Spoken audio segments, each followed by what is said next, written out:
everyone, welcome to week 12 in English 97. We're working on revising essay 4 this week now that you've got your drafts turned in. This should be a decently short video. There's just a few things I want to talk about, and then you can go ahead and get started with revising. So assignments for this week are pretty straightforward. You have readings for week 12. Discussion board number 12 is going to be our second peer review. So make sure you post your draft to the forum by Tuesday, and then peer review 3 other classmates' drafts by Friday. Then that essay 4 final draft is going to be due on Sunday. So I know a lot of you like to plan ahead and kind of work at your own pace, which is awesome. And I want to remind you that you want to wait until after you get feedback from your peers before you do a once-over with your essay and then turn in your final draft. So if you're like, man, I just want to get this out of the way and get this turned in, pump the brakes. Wait until you have some feedback from me and your peers, and then turn in your final draft, because this feedback is part of what our course is all about, and you really need that to make effective changes to your writing. So, excuse me, let's talk about essay 4. This is a list of steps you can take for revising essay 4. It's also in your textbook on page 237 and 238, along with an example of revising the electric cars essay that we used as an example last week. So first of all, I recommend just reading your paper out loud, literally out loud, because you might hear differences than you might be able to read.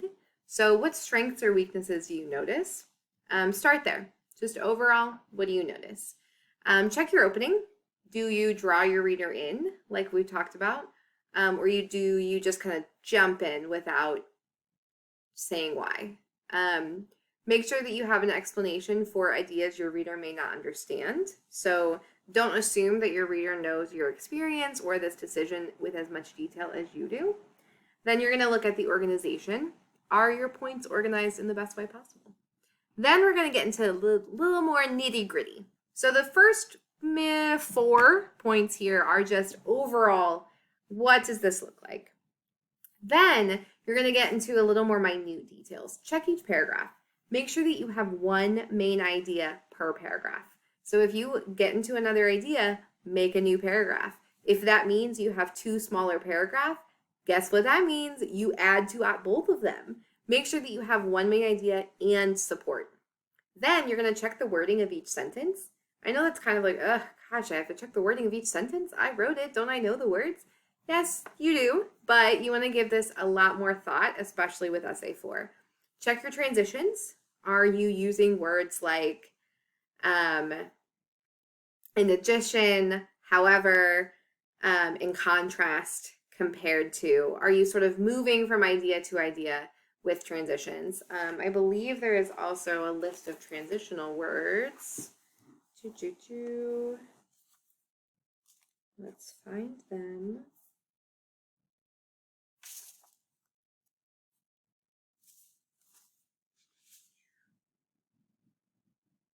Page 59.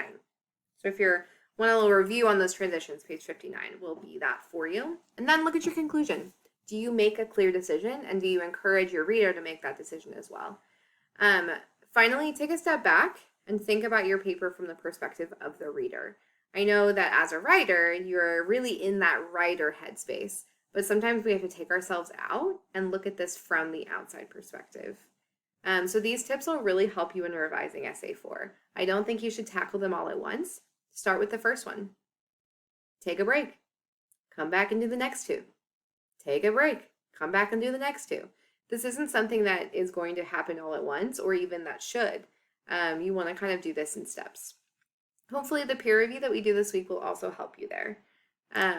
The other thing I wanted to talk about this week is tone and style. So we mentioned this in the video for essay 4, the introduction to it, and I wanted to give it a little more thought in this essay. So I like to think of style as kind of a genre of music.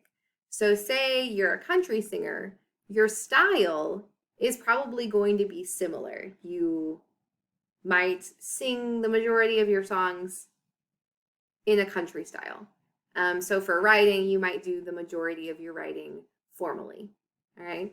But then the tone, think of that as a specific song in your genre. So maybe you have a sad song or a happy song or something more upbeat. I like to think of that as a way to kind of conceptualize style and tone. So style is the overall sort of you as a writer, what style do you have?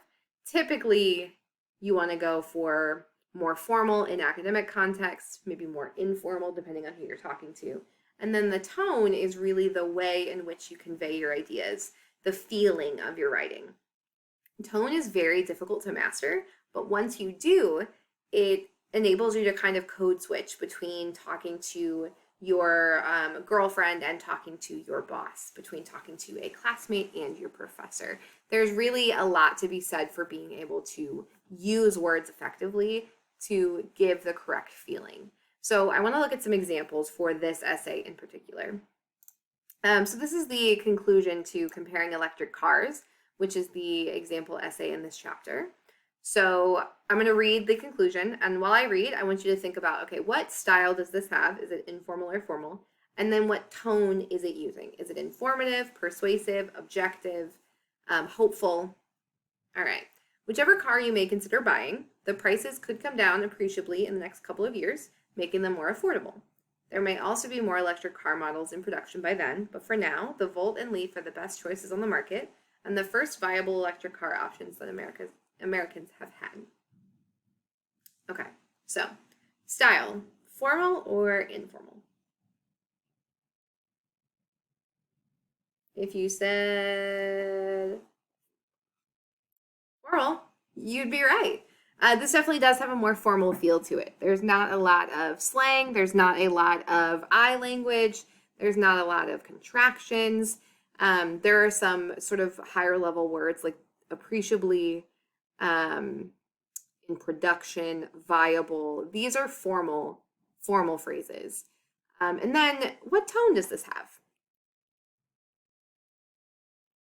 I went with informative because I feel like this writer really just wanted to say, hey, these are two options. If you're going to choose one, these are both good. It's not as persuasive, in my opinion. It's not saying you have to buy a Volt or a Leaf, and if you don't, then you're not really owning an electric car. So I would say it's not as persuasive as it maybe could be. But if that's the way that this writer wanted to approach their topic, that's great. If you want to be a little more informative and kind of just present this decision as here are two equally important options, and if that works for your topic, full speed ahead. Then let's see if I can kind of adjust this to change the tone. So say I said, if you're considering buying an electric car, there are only two good options, the Volt and the Leaf. They're likely to become lower in price as years continue, so maybe we'll all be able to get behind the wheel of one soon. Okay, so here, I still think that this is formal, although using the exclamation point, using the word we, saying things like, we'll all be able to get behind the wheel, that can maybe lean a little less formal. But if we're thinking about this on a spectrum, I think it's still formal enough for an academic setting. And then the tone, what I was going for was something a little more hopeful. By saying, hey, hopefully we'll be able to get behind the wheel of one of these soon, it definitely changes the feeling of that writing. So when you're looking through revising your draft, I want you to ask yourself, what feeling am I giving? And is that the correct? Is that the best feeling or tone I could use? All right, so good luck with revising these. I am really excited to see how y'all do, and I will talk to you soon.